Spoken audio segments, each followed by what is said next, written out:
Eu sempre fui apertado, nunca, assim, tinha um dinheiro sobrando, sempre apertado. Eu venho de uma família que lutou muito pra gente estudar, mas ao mesmo tempo eles não tinham nenhum tipo de preparação financeira. Eu lembro que a gente só comia pizza ou McDonald's no dia 1, que era o dia que caiu o salário do meu pai. Então, o grande problema da minha vida financeira começou com a falta de educação, a falta de modelagem positiva. Eu comecei a achar que era normal.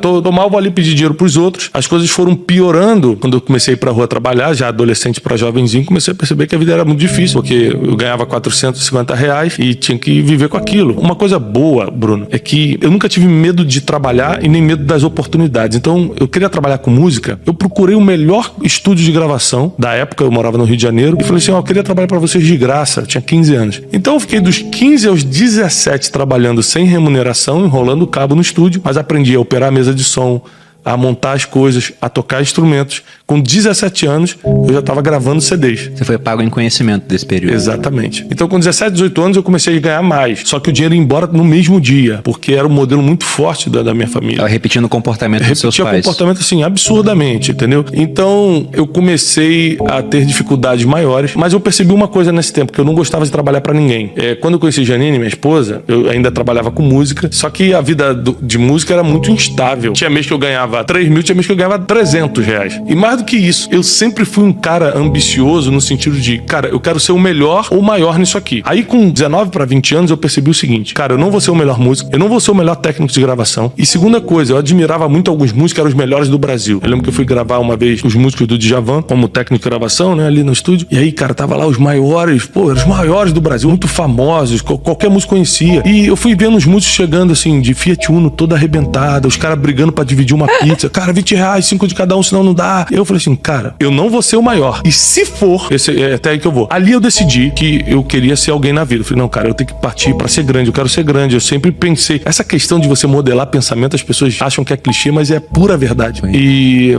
eu fui pra vendas. Meu pai me chamou pra trabalhar com um empréstimo, aqueles negócio de empréstimo de banco BMG, não sei o que, pra militares. Eu ficava no centro do Rio de Janeiro distribuindo os panfletinhos e levando pro escritório do meu pai pra ele fechar o contrato. Só que era muito desgastante pra mim. Eu tinha que botar terno e gravata, ficar no calor do Rio de Janeiro. E aí eu falei, pô, isso não é pra mim, eu tenho que achar outra coisa. Aí eu gostava muito de viagem, consegui entrar como vendedor freelancer numa agência de viagens e, cara, comecei a arrebentar de vender. E ali eu comecei a me apaixonar por venda, me apaixonar por viagens. E aí quando eu falei, liguei pra Janine e falei, vamos casar. Tô rico, tava ganhando R$3 mil. Tô rico! Aí marcamos o casamento. E aí o que aconteceu? 10 dias antes, cara, eu recebi uma ligação. Eu fui trabalhar normalmente, não deixaram eu entrar na sala e me mandaram embora com uma mão na frente e outra atrás. E eu casei desempregado. Eu lembro da vergonha de casar desempregado. Eu falei, cara, o que meu sogro vai achar de mim? O que as pessoas vão falar de mim? E naquele dia eu percebi que quando eu sou empregado de alguém, meu destino tá na mão dessa pessoa. Naquele dia eu fiz uma declaração, eu nunca mais vou trabalhar pra ninguém. E realmente eu casei 15 de junho, em setembro eu comecei a minha agência de turismo. E isso em 2005. Em 2006 a gente penou muito, a agência não tava dando muito certo, mas eu pagava as contas. 2007 a empresa começou a crescer, começou a prosperar. 2008 a gente começou a ganhar muito dinheiro. 2009 a gente explodiu, boom, viramos a terceira maior empresa do país no segmento. 2009, Nossa. 2010, 2011 a gente ficou na liderança. E aí quando chegou de 2013 pra 2014, aí eu comecei a gastar a bel prazer. Eu ligava pro financeiro e falava assim, cara, quanto é que tem na conta aí? Eu não perguntava quanto tem meu, quanto tem na conta. Eu quebrei basicamente porque eu era burro financeiramente, orgulhoso, não tinha experiência, achava que tinha, e principalmente porque eu misturei PJ com PF. Sim. É muito comum. Então eu queria deixar a empresa pobre, portanto que eu fosse rico. E aí eu fiz uma viagem pra Nova York com a Janine e recebi uma ligação de lá, falando o seguinte, olha, volta porque a empresa quebrou, tá de cabeça pra baixo. O que aconteceu foi que o mercado virou de um dia pro outro. A gente recebeu 87 grupos, a gente recebeu no dólar de 1,80. O mercado virou pra 3 e pouco, era dia de pagar fornecedor. Então, tipo assim, eu tinha 3 milhões de caixa, mas tava devendo 9. Eu quebrei em 2 milhões e meio de dólares. 2 milhões e meio de dólares? 2 milhões e meio de dólares que eu paguei em 9 meses, vou explicar como. Aí o que aconteceu? Na mesma época que o dólar disparou e a gente ficou devendo 3 vezes mais aos fornecedores, Israel entrou em guerra com a Palestina e fechou as fronteiras. O que aconteceu? Os 87 grupos pediram reembolso. Agora não tinha dinheiro pro fornecedor e não tinha dinheiro pra devolver. Eu falei, cara, não tem como sair da situação. Foi de todos os lados. E aí o que aconteceu? Automaticamente todo mundo saiu de perto de mim. Então eu me vim de um dia pro outro quebrado. quebrado. Aí o que eu fiz? Não tinha mentor. Aí o que eu pensei? Vou limpar meu nome. Todo mundo ligando, processo. Tomamos não sei quantos mil processos que eu tinha que ir. Nos processos eu ia tremendo assim, porque emocionalmente você fica destruído. No meio disso, eu fiz uma besteira. Qual foi a besteira que eu fiz? Eu queimei meu patrimônio de uma semana pra outra, vendendo a 50%, 60% do que valia pra pegar o dinheiro rápido. Então eu tinha apartamento na Barra da Tijuca, tinha meus carros, tinha terrenos. Peguei tudo. Em uma semana eu vendi todo o meu patrimônio com o ideal de vou limpar meu nome. Aqui é o fundo do poço. Aqui eu vou começar, aqui eu vou entrar em depressão, aqui eu vou passar por ameaças,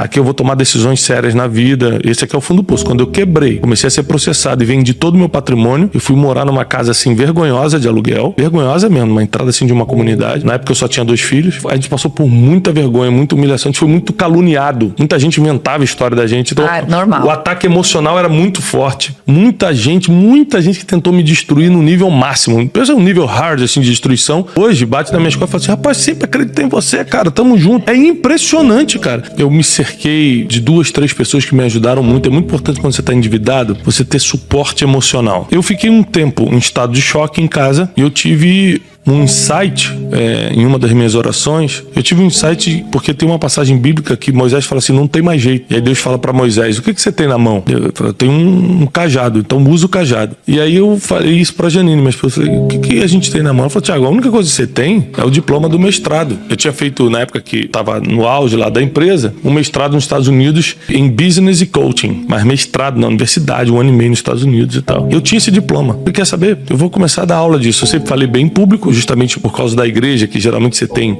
muito acesso a falar em público. E aí eu montei um curso totalmente quebrado. Tinha 580 amigos no Facebook. E falei: ó, curso com o Thiago Brunet. Eu te ensino o que você tem que fazer para não quebrar na vida. Como suportar emocionalmente as pressões. Tudo que eu estava passando eu botei ali. Só o que eu posso realmente oferecer pro cara. Aí botava lá embaixo: mestre em coaching pela Florida University e tal. Nunca tinha praticado isso na vida, mas era o diploma que eu tinha. E aí eu comecei a anunciar no Facebook. 12 ou 13 pessoas acreditaram e foram. Foi um diretor de Petrobras. Eu usei o nome coach na época que tava na novidade. A gente alugou uma salinha para dar esse curso ali no Cita América. E a gente ia dirigindo com o carrinho todo ferrado que a gente tava. A gente já tinha desfeito de todo o patrimônio. Janine armava o café e eu ficava de terno e gravata dentro para passar credibilidade esperando os alunos. Eu nunca tinha dado aula na vida. Eu chegava em casa, estado de choque. Quando acabou o curso, eu falei: Janine, e aí, sobrou algum dinheiro? Ela fez todas as contas. Falou: Thiago, pagamos todo mundo, todos os fornecedores e sobrou 20 mil reais. Eu falei: 20 mil reais? Eu falei: é muito dinheiro. Descobrimos o nosso negócio. Eu amo fazer isso, eu sei fazer isso e dá dinheiro. Aí nessa época eu procurei o Dr. Augusto Cury, que eu já tinha te conhecido na época da agência, que eu levei ele para Israel. Falei: doutor, tô pensando em escrever um livro sobre desenvolvimento pessoal. O senhor sabe minha situação, ele sabia que eu tava quebrado e eu preciso de ajuda. Ele me ajudou. E aí eu escrevi o livro Rumo ao Lugar Desejado. Vendi 52 mil livros do Rumo ao Lugar Desejado a R$40 debaixo do braço. Ia de lugar em lugar, de casa em casa, de igreja em igreja, de empresa em empresa. Eu e Janine, minha esposa, vendendo esse livro. A gente vendeu 52 mil livros. Foi uma revolução financeira pra gente. E contando essa história, que tinha, quebrou. Exatamente. E eu falava: tô saindo disso e você ainda tá me ajudando. Comecei a dar palestras em comunidade carente. Você ainda tinha dívida nessa época? A maior dívida que eu tinha era com uma rede de hotéis em Israel. Era tipo $400 mil. Era a maior dívida que eu tinha. Eu peguei um avião aqui. Primeiro dinheirinho que entrou, com isso eu comprei uma passageira e fui pra Tel Aviv. Aí sentei com um cara, que hoje é muito meu amigo, mas na época me ameaçou de morte. Ele falava assim: o Mossad vai te acertar de longe, você não vai nem ver. Vai parecer um acidente. Ele me ameaçava assim. Procurei ele e falei o seguinte: cara, olha só. Eu tenho 2 rins, eu só uso um. Você pode continuar me Um vai ameaçando. pro Mossad, o outro vai pro Shin Bet. Nervoso, mas eu não vou ter como te pagar. Não tem como, não existe a possibilidade. E eu vim aqui, eu peguei em Israel, peguei um avião, vim pra Israel, vou embora hoje mesmo pro Brasil, só pra te dizer que eu tenho um compromisso contigo, minha palavra tá dada. Ele: mas como é que você vai pagar isso? Eu falei: não tem como pagar, não sei como pagar. E aí ele fez uma coisa que virou o meu jogo. Ele falou: então você vai assinar uma confissão de dívida, que o acordo era de boca, esse dinheiro eu devia de boca. Eu falei: tá bom. Ele pegou uma confissão de dívida e me fez assinar. Aí quando eu assinei, ele pegou a confissão de dívida e falou assim: cara, você veio aqui só pra isso? Eu falei: cara, só pra isso, eu vou voltar pro Ben Gurion agora, que era o aeroporto. Ele rasgou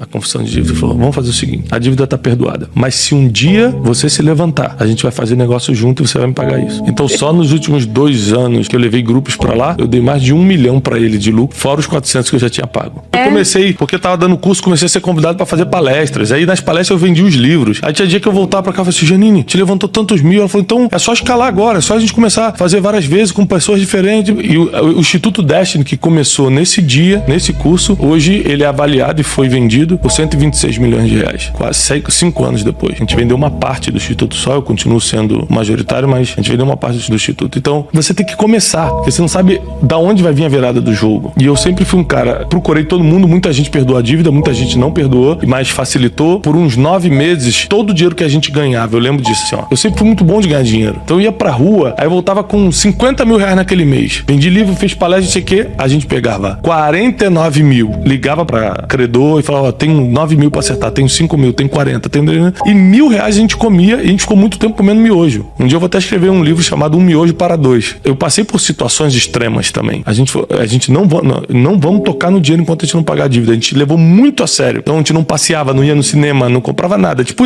mas tem R$20 aqui. Chegou uma época que eu lembro que a gente tinha uma gaveta com dinheiro. Ela falou, vamos no cinema. A gente tinha muita bolinha de dinheiro, que era dos cursos. Eu falei, não vamos. É tudo pra dívida. E a gente pagou muito rápido a dívida. E aí, cara, com essa experiência, porque como eu aprendi a dar palestra e fazer curso no pior momento da minha vida, eu aprendi muito rápido. Porque o teu estado emocional acelera muito o aprendizado, né? Então eu virei assim... Você não tem opção. Mestre no assunto muito rápido. Isso foi em 2014, 2015, 2016 eu comecei a construir o nome do Instituto, meu nome. Em 2017 a gente deu a primeira explosão, assim. Foi o meu primeiro vídeo que viralizou. Comecei uma conferência anual, chamada Conferência Destino, e pronto. Aí a gente começou a acontecer, as coisas começaram a melhorar. Primeiro, controle suas emoções, porque quem não governa suas emoções não consegue governar mais nada, inclusive sua vida financeira.